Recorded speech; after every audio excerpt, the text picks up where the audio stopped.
Diminuer la paperasse aux urgences et améliorer la prise en charge, le docteur Andrei Galindo en rêvait. Alors, il l'a créé, parce qu'il en avait marre de passer plus de temps à rédiger des comptes rendus et à côté qu'à soigner. Il a créé Sklepios AI. Sklepios, c'est une IA qui booste tes dossiers, rédige des comptes rendus détaillés et optimise la cotation. Résultat, des patients mieux pris en charge, des courriers de sortie impeccables et des milliers d'euros récupérés par l'hôpital. Tu veux voir comment ça marche ? C'est maintenant sur Média. Je suis Marie Pagès, médecin spécialiste en région Rhône-Alpes, et j'ai créé Média, le podcast qui décrypte les outils numériques de l'exercice médical par des médecins pour des médecins.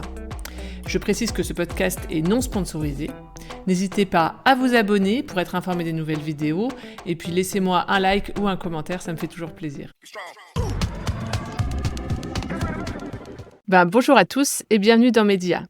Aujourd'hui, je reçois le docteur Andrei Galindo, qui est médecin urgentiste au centre hospitalier du Cateau-Cambrésis dans les Hauts-de-France. Il est fondateur de Sklepios IA, une solution qui s'appuie sur l'IA pour accompagner les professionnels de santé aux urgences, notamment dans la structuration et l'optimisation de leurs dossiers. Écoute, Andrei, je suis ravie de t'avoir sur Média. Je crois qu'on est en plein dans le cœur du sujet. Et donc, on a hâte que tu nous parles mieux de cette solution. Dans un premier temps, est-ce que tu peux nous parler un peu de ton parcours médical? Moi, je suis donc, comme tu l'as dit, médecin urgentiste. Je travaille dans un tout petit hôpital, à côté de Cambrai. Et j'ai un parcours assez classique de médecin urgentiste, puisque j'ai fait un DES de médecine d'urgence et je suis maintenant senior depuis 3 ans. Et puis, effectivement, j'ai fondé Sklepiosia il y a maintenant presque 2 ans pour répondre à certaines de mes douleurs d'urgentiste sur toute une partie des tâches un peu médico-administratives, PMSI, tout ce genre de choses-là, qui m'intéressaient pas du tout auparavant et qui malheureusement ont un impact assez important sur nos structures de soins. Et donc, du coup, en fait, tu es parti de ton problème. C'est ça, toi, tu es parti de ta douleur et tu t'es dit, je vais trouver une solution. C'est ça?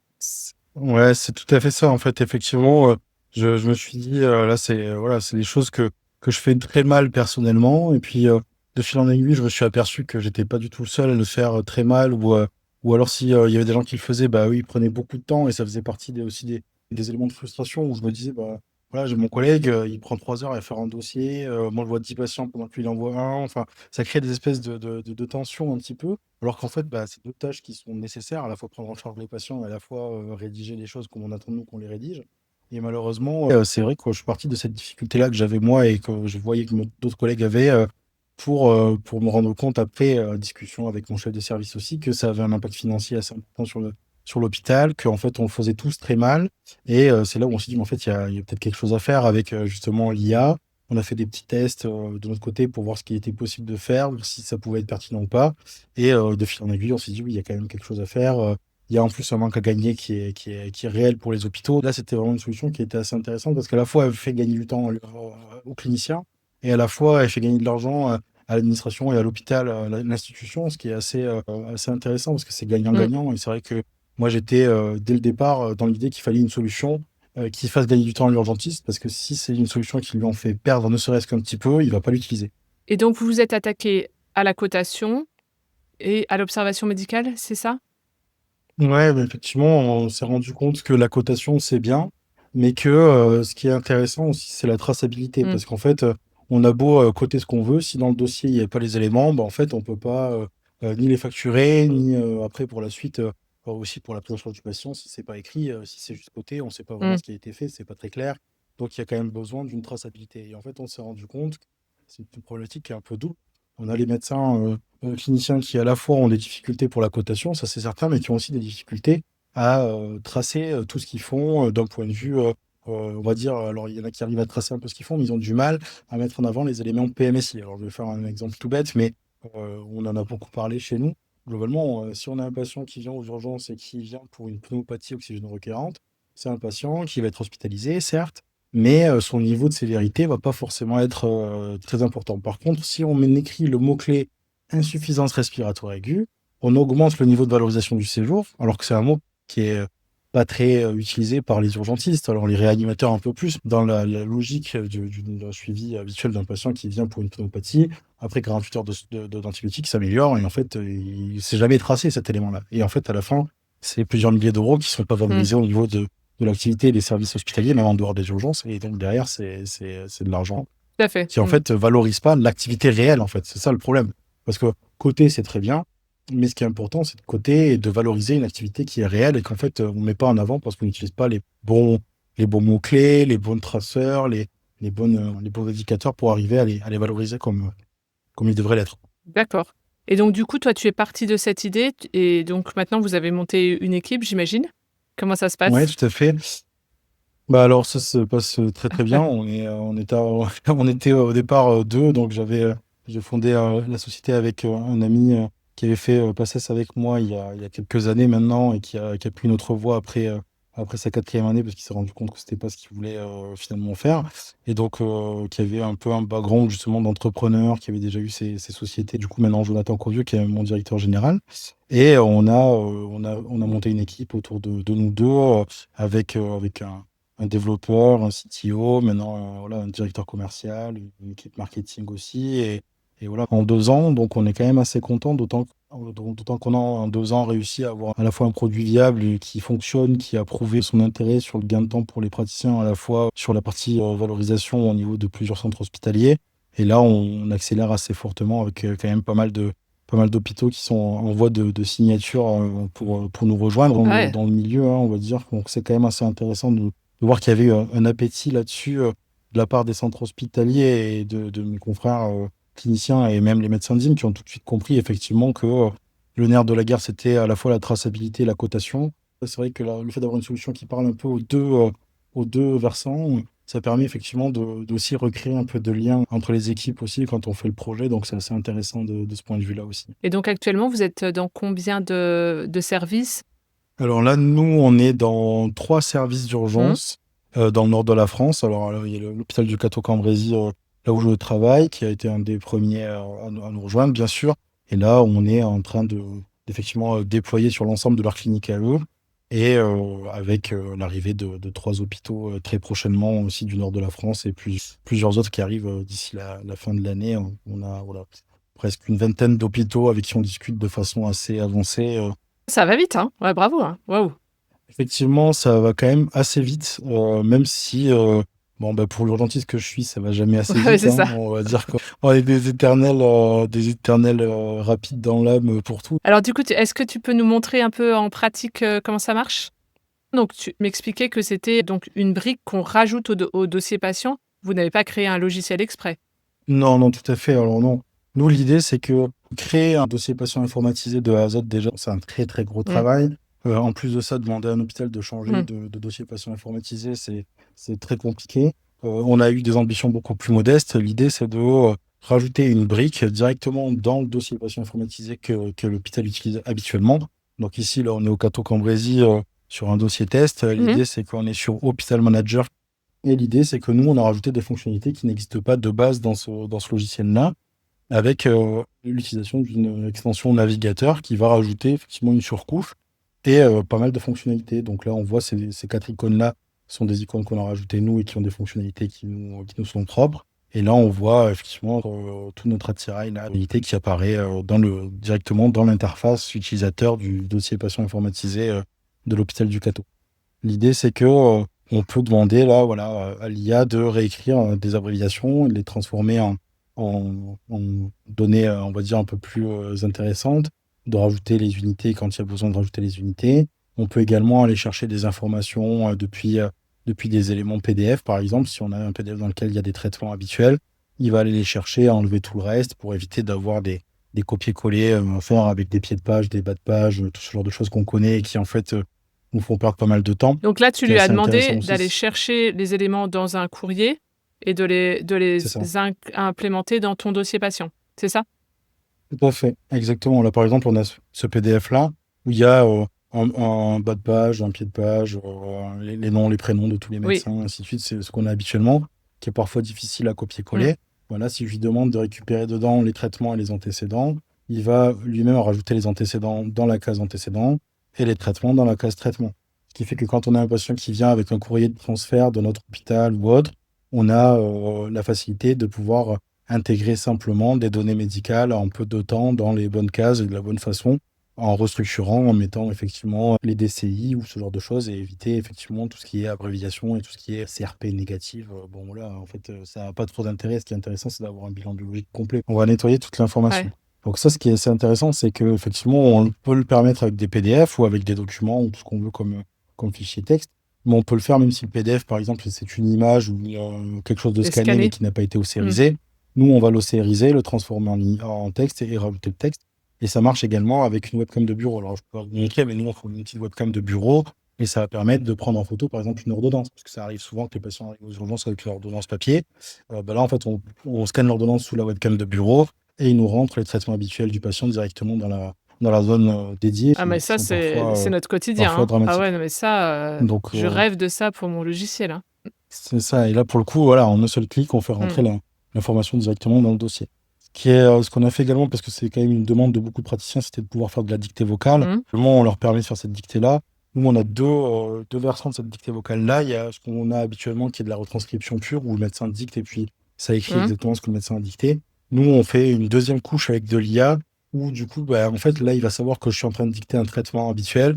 Donc, il va réécrire le traitement un peu comme on l'a vu initialement avec ces données-là. C'est-à-dire que je pourrais dicter l'Ercan 10 un matin, midi et soir, et lui il va marquer l'Ercanidipine, 10 mg, un le matin, un le midi, un le soir. Enfin voilà, il va vraiment rajouter le mot en entier. Il va pas avoir besoin que je le dise à la ligne, point virgule, ce qui permet effectivement de dicter de façon beaucoup plus naturelle. Ce qui est assez intéressant aussi, c'est qu'on peut permettre aux praticiens de dicter dans n'importe quel type de langue.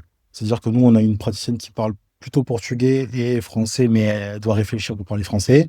Bah là, elle peut dicter en Ah portugais, ce ouais? qui lui fait quand même gagner énormément de Ah temps ouais? au niveau de la réflexion et de la pensée. Et derrière, ça s'écrit en français quand elle Ah, dicte. c'est la Donc, du coup, classe. ça lui fait gagner du temps. Et c'est assez intéressant pour elle Ouais, là-dessus. carrément. Donc, voilà, c'est des choses qui vont Mm. permettre d'améliorer, on va dire, la qualité et la quantité d'informations qu'on met dans le dossier médical. On a rajouté plein d'outils pour cliniciens qui sont des intégrateurs de score. Si on avait besoin de calculer un IGS-2 ou ce genre de choses, c'est assez intéressant parce que ça nous l'ouvre directement dans l'interface. Et puis, quand on fait le calcul, ça s'ajoute directement dans le dossier des urgences, item par item. Donc, pareil, en termes de traçabilité, c'est assez intéressant.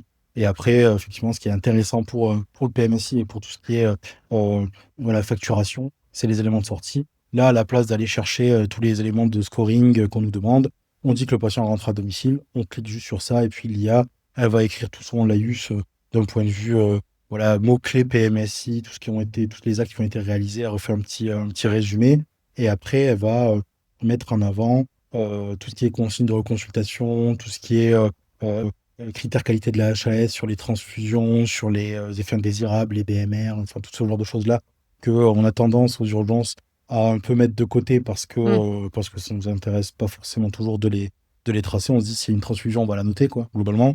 Et donc, forcément, mettre à la fin de la conclusion, il n'y a Pas pas de eu de BMR, pas de transfusion, transfusion, bah, ouais. Mm. voilà, c'est pas des choses qui nous intéressent énormément, mais ça fait partie des critères qualité, de Mm. ce qui est attendu de nous sur la rédaction. Et là, pour le coup, bah, c'est l'IA qui va aller vérifier dans tout le dossier des urgences pour vérifier qu'il y ait ou pas ces informations-là pour les tracer. Et donc, du coup, ça fait à la fois gagner du temps à l'urgentiste, mais effectivement, voilà, il met en avant aussi des éléments avec des mots-clés, et là, les éléments de qualité de la HAS sur le courrier, ce qui permet effectivement, en quelques clics, d'avoir un courrier qui soit très complet. Et là, on voit, il fait les cotations, donc les CCMU, les GEMSA, qui sont les scores qu'on utilise souvent aux urgences, les SIMDIS qui sont demandés, les CCAM en fonction des actes qui ont été réalisés, et les ordonnances de sortie. C'est-à-dire que là, j'avais marqué dans mon dossier des urgences que je voulais que le patient rentre à domicile avec du paracétamol. Et il me propose mon ordonnance de paracétamol avec une ordonnance de bilan de contrôle éventuellement à faire, l'avis spécialisé qu'il y a eu dans le dossier. Enfin, voilà. Donc, c'est-à-dire qu'à la fin, on a des éléments de facturation qui sont bien codés. On a effectivement la mise en avant de ces patients qui relèvent de ce qu'on appelle le GHS-UHCD, qui sont un des forfaits hospitaliers au niveau des urgences qui est intéressant. Et il va dire, voilà, lui, ça en est un ou lui, ça en est pas un. Et il va surtout expliquer à l'urgentiste le pourquoi ça en est un, ou pourquoi il ne peut pas le coter comme ça.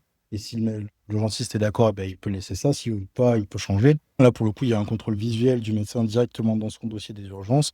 Et il peut corriger, modifier, tout faire comme il veut. Et après, il peut valider une fois qu'il est d'accord avec ce qui a été écrit. Vraiment, c'est les deux qui travaillent de concert. Améliorer tout ce qui est traçabilité et aider le médecin à avoir son dossier qui soit le plus complet, le plus pertinent possible, pour à la fois mieux valoriser, mais également pour prendre en charge le patient de meilleure façon. Et derrière, ça permet de simplifier le travail de tout le monde même pour le patient de mieux comprendre sa prise en charge. Quand dans son paragraphe, il y a marqué toutes ces consignes de reconsultation et de surveillance et que on lui dit ce qu'on attend de lui, qu'est-ce qu'il faut qu'il fasse dans la suite de sa prise en charge. Ça va un peu plus loin que les consignes de reconsultation. Il va dire, voilà, s'il y a une IRM de prescrite, il va l'analyser et il va dire, voilà, il faut prendre le rendez-vous pour faire l'IRM. Vraiment, on lui rappelle tout ce qui a été dit dans tout ça, même si ça a été initialement noté sous forme de prise de notes avec peu d'informations. L'IA, elle va tout restructurer pour que ça soit le plus complet possible et Mm. que chacun puisse comprendre au mieux le dossier, tant pour la valorisation que pour la compréhension du dossier. Ouais, Donc, c'est assez c'est intéressant. super, ouais. Et donc du coup, on en discutait, en off, comme vous utilisez vraiment des données locales du dossier du patient, il y a assez peu d'erreurs et d'hallucinations, hein, c'est ce que tu me disais? Et puis Globalement, vous y voilà, avez travaillé? effectivement, c'est ça, on y a travaillé pour limiter effectivement les hallucinations, comme un petit peu tous les providers d'IA, tous ceux qui utilisent l'IA, ça fait partie des problématiques qu'on a, donc on a travaillé là-dessus. Mais c'est vrai que comme vous l'avez vu, il n'y a aucune question ouverte en fait. On l'a appelé, les fonctionnalités d'IA, on en a plein en fait, qui parfois sont travaillées en parallèle, mais chacune a une fonctionnalité qu'on appelle et qui est cadrée. Et donc en fait, c'est juste voilà, tout ce qui est prompting a été fait en back-end, ça se voit pas, le médecin n'a pas besoin de s'en occuper. Après, on a toujours effectivement des hallucinations. Nous, celles qu'on n'arrive pas toutes à supprimer, ça va être des cas anecdotiques, on va dire, du sens où il peut y avoir des noms de services qui sont des abréviations qui sont Oui. typiques d'un seul endroit, par exemple.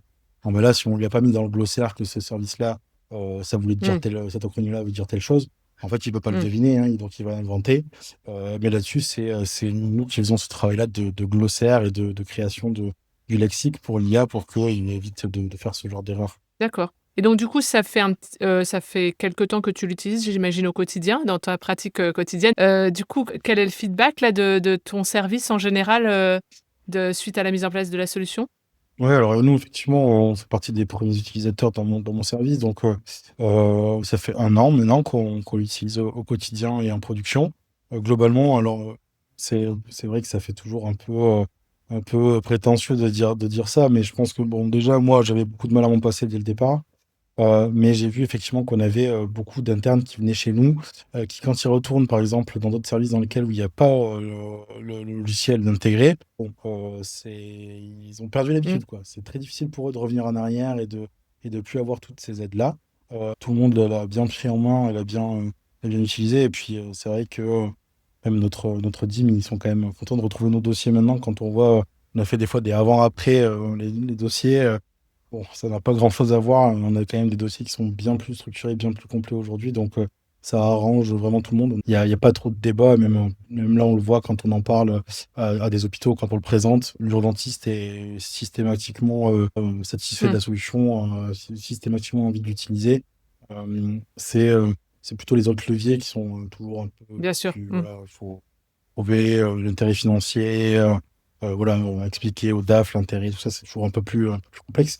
Mais l'urgentiste, on lui montre ça, bon, il a les yeux qui brillent, hein. Mmh. Enfin, comme moi, si Comme on m'avait moi. montré ça il y a 2 ans, j'aurais dit oui, bah oui, je Tout de veux ça, suite? ça a l'air trop bien. Donc, c'est ça, donc forcément, donc, les cliniciens n'ont pas de problème à voir Mmh. l'intérêt de la chose. Globalement, c'est assez évident pour eux. Et puis, c'est vrai que l'utilisation est quand même très intégrée dans leur modèle habituel, donc c'est pas compliqué à prendre en main aussi, ce qui est quand même assez intéressant pour eux parce que souvent on a des médecins qui n'ont pas envie de changer leurs Oui. habitudes. Ça, c'était important pour nous aussi de ne pas leur changer Oui, je trouve trop aussi, leurs ouais, tout à habitudes. fait. Et du coup, vous avez pu faire le point, peut-être financièrement suite à la mise en place de la solution? Alors je ne sais pas, mais sur, est-ce que vous avez gagné en nouvelles cotations, entre Oui, avant-après? alors Peut-être que c'est un peu tôt? non, non, là en 1 an, on a vu quand même l'effet de façon assez importante. Globalement, en termes de valorisation pour l'hôpital, si on calcule vraiment l'augmentation de nombre de GHS UHCD, qui était vraiment un de nos critères principaux, ça a permis d'améliorer de quasiment 500 000 euros la facturation de l'hôpital du Cateau. Alors que c'est un tout petit hôpital, on fait moins de 20 000 passages par an, donc c'est quand même pas négligeable. Oui. Et globalement, nous, on a plusieurs volets financiers qui permettent de faire gagner de l'argent, comme on disait. C'est à la fois l'augmentation du nombre du HCD, qui en fait, il y en avait plein qui jusque-là étaient un peu oubliés, on va dire, et qui étaient mal codés. Et après, on a augmenté aussi le niveau de valorisation de chacun des UHCD, parce que c'était mieux tracé. Et maintenant, là, on travaille sur l'amélioration des valorisations des patients consultes externes, donc les forfaits passage aux Mm. urgences, avec traçabilité des ALISP, les scores CCMU qui étaient un peu sous-valorisés jusque-là. Donc ça fait plusieurs volets financiers qui permettent de faire gagner de l'argent encore en plus aux structures hospitalières qui sont un peu jusque-là, qui perdent un peu d'argent. Donc le 500 000 euros, c'est vraiment que sur le premier critère qu'on avait jaugé. Mais on est en train de voir qu'il y en a encore d'autres, puisqu'on avait amélioré de plus de 5% le taux moyen de GHS-UHCD qu'on avait fait. Super. Bah écoute, c'est bravo, hein, ça donne trop envie cette solution. Je suis plus hospitalière, mais je mesure vraiment ce que ça peut apporter. Est-ce que tu avais d'autres choses que tu voulais nous dire ou est-ce qu'on a fait le tour? Je pense qu'on a globalement fait le tour du sujet de la solution. Moi, je pense que le seul truc que je dirais, c'est que je pense que c'est important pour les soignants, les médecins, de prendre en main certaines technologies, certains aspects de leur vie, parce qu'en fait, voit tous bien aussi qu'il y a une grosse partie de nos frustrations de soignants qui sont d'allure, on va dire, organisationnelle, parfois l'informatique aussi, hein, qui a été un peu parfois imposée aux soignants.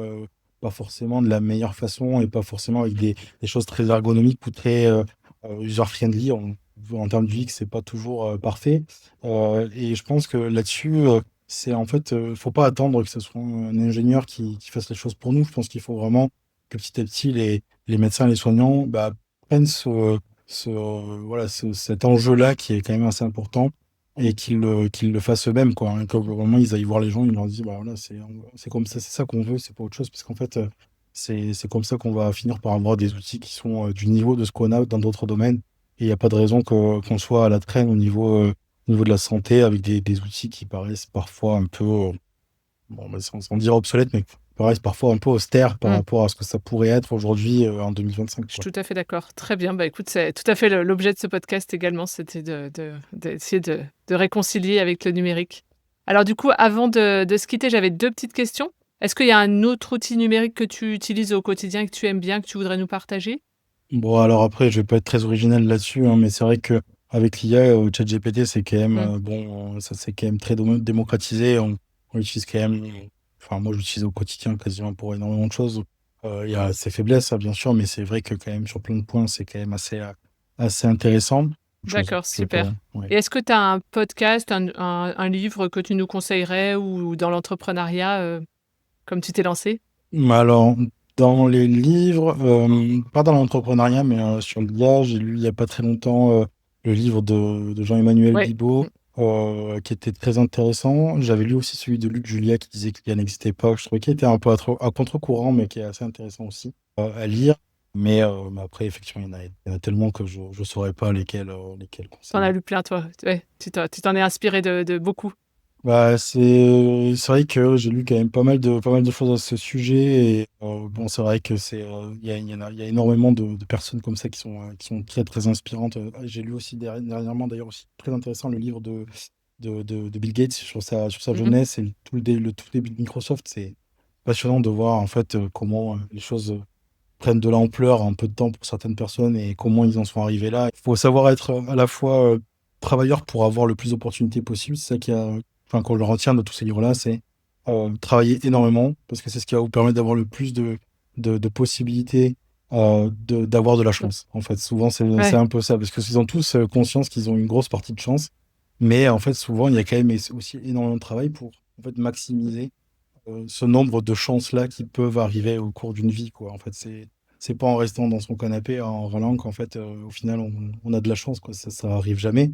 Par contre, avoir de la chance de croiser la bonne personne au bon moment quand on a travaillé, quand on est allé à plein d'endroits, quand on a parlé de plein d'idées, et ainsi de suite, c'est là où en fait, après, ça fait des émulations et ça fonctionne, quoi. Globalement, je pense que c'est ça qu'il faut retenir, c'est que en travaillant, on multiplie ses chances d'arriver à faire quelque chose. Ça veut pas dire qu'on va y arriver, mais ça veut dire qu'on peut espérer un peu plus, en tout cas. Super. Bah, écoute, en tout cas, bravo, hein. Je suis hyper admirative, je trouve ton outil, génial, j'aimerais bien qu'il y ait un truc comme ça, mais je j'ai pas de doute que ça va arriver dans nos logiciels aussi en libéral. Merci beaucoup, écoute, on sera très content de Merci à vous. suivre, la suite, de l'expansion, de Sklepios. J'ai pas de doute que ça va et puis, bah, tu nous as bien montré que, voilà, en utilisant bien l'intelligence artificielle, il y avait plein de choses qui pouvaient s'intégrer dans notre quotidien de soignant. Merci beaucoup et puis, bonne suite. Bon, À bientôt. merci, à bientôt. Et voilà, l'épisode est terminé. Merci d'être resté jusque-là. N'hésitez pas à vous abonner pour être tenu informé des nouvelles vidéos. Et puis laissez-moi un like ou un commentaire, ça me fait toujours plaisir et ça m'encourage. À bientôt sur Média.